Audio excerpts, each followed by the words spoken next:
अस्सलामु अलैकुम वरहमतुल्लाहि वबरकातुहू। किस हालत में नापाकी में भी नमाज हो जाती है? आमतौर पर पेशाब के छींटे हमारे कपड़े या बदन पर लगते हैं तो हम नमाज छोड़ देते हैं इसलिए कि हम नापाक हो गए। किसी को पेशाब के कतरे आते हैं, कपड़े पर लग गए पेशाब का कतरा, पेशाब करने के बाद भी पेशाब का एक दो बूंद कपड़े में लग जाता है, तो ऐसी सूरत में भी हम नमाज छोड़ देते हैं इसलिए कि हम नापाक हो गए। बहुत सारी औरतों को जो पीरियड के बाद भी खून आता है, जिसको इस्तिहाज़ा कहते हैं, ऐसी सूरत में भी नमाज को छोड़ देते हैं। किसी को बार बार पेशाब की आदत होती है, जैसे कपड़े में आ जाता है। बहुत सारे लोग ऐसे भी होते हैं कि जैसे खांसने के बाद पेशाब के कतरे उसे आ जाते हैं, कपड़े पर लग जाता है। तो बहुत सारी हालत में आप नमाज पढ़ सकते हैं। तब उसका क्या मसला है, बिल्कुल बारीकी से मैं आपको बताने जा रहा हूँ और बिल्कुल आसान तरीके से आपको बताने जा रहा हूँ। देखिए, सबसे पहली बात आप ये समझिए कि नमाज किसी भी हालत में हम लोगों के ऊपर मुआफ़ नहीं है। सबसे पहला मसला आप ये समाप्त कीजिए, जैसे पेशाब का छींटा आपको पड़ गया, आप जैसे पेशाब करने बैठे, आपका कपड़े में छींटा पड़ गया या फिर बदन पर छींटा पड़ गया, तो देखिए इसका मसला ये है कि अगर पेशाब का छींटा आपके कपड़े पर या फिर आपके बदन पर लगता है तो ऐसी सूरत में आप नापाक नहीं होते हैं, आपको गुस्ल करने की ज़रूरत नहीं है। ठीक है, जिस जगह छींटा लगा उस जगह को आप धो लीजिए, नमाज आपकी हो जाएगी। ठीक है, पेशाब के कतरे अगर आपके आते हैं तो ऐसी सूरत में तो आप नापाक हो गए, यही ख्याल बहुत सारे लोगों का होता है। तो पेशाब के कतरे भी अगर बार बार आपको आते हैं तो ऐसी सूरत में आप उसको धो लीजिए, नमाज पढ़ लीजिए। दूसरी बात यहाँ पर एक ये है कि माजूर का क्या हुक्म है।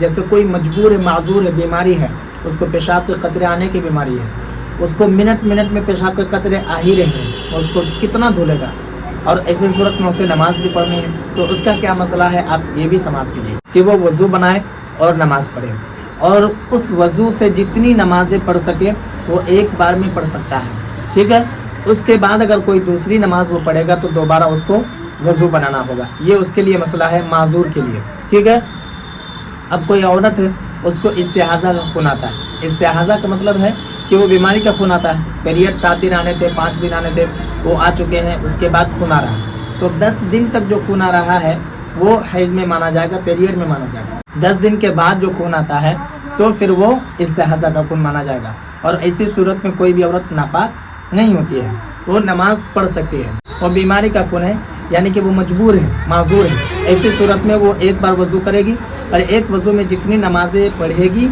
उसके बाद फिर दूसरी नमाज जब पढ़ना होगा तो उसे दोबारा वज़ू बनाना होगा। ठीक है, अब अगर किसी को खांसी आती है और खांसी आने के बाद अगर उसके पेशाब के कतरे निकल जाते हैं, कपड़े में लग जाते हैं, तो देखिए ज़्यादातर तो ये औरतों के साथ मसला है, तो ऐसी सूरत में वो नापाक नहीं होती है, वो ये ख्याल करती है कि नापाक और नमाज ही नहीं पढ़ती है।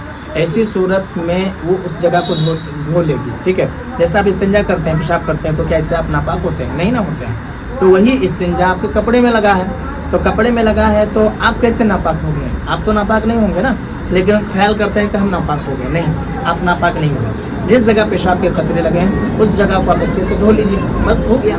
पूरा कपड़ा आपको धोने की ज़रूरत नहीं, पूरा बदन भी आपको धोने की ज़रूरत नहीं है, तो फिर आप नमाज पढ़िए, कोई मसला नहीं है। एक आखिरी बात मैं आपको ये भी बता देता हूँ, मुझसे किसी ने कहा कि अगर मियाँ बीवी मिलते हैं, यानी कि सिर्फ हाथ पकड़ लिए या बोसा ले लिए, गले मिल लिए या साथ में सोए हैं सिर्फ, ठीक है, तो सिर्फ सोने से, लेटने से बदन अगर टच भी होता है तो ऐसी सूरत में गुस्ल फ़र्ज नहीं होता है, यानी कि दोनों पाक है। ऐसी सूरत बहुत सारे लोग क्या करते हैं कि यार हम तो अपने अहलिया के साथ सोए हैं, लेटे हैं, बैठे हैं, तो फिर ऐसी सूरत में हम नमाज़ पढ़ सकते हैं? नहीं पढ़ सकते हैं, छोड़ देते हैं, कहते हैं कि हम नापाक हो गए। लेकिन आप नापाक नहीं हुए, सिर्फ छूने से, बोसा लेने से, गले मिलने से, साथ में लेटने से आदमी नापाक नहीं होता। पूरी रात ही आप क्यों ना सोए, यानी कि पूरी रात ही आप एक साथ सोए हैं सिर्फ, ठीक है, बदन आपका टच हो रहा है, ऐसी सूरत में आप नापाक नहीं होते हैं। एक मसला ये भी सुनते जाइए, किसी ने मुझसे पूछा था कि जुमरात और जुमा के दिन मियाँ बीवी खाट में, एक बिस्तर में एक जगह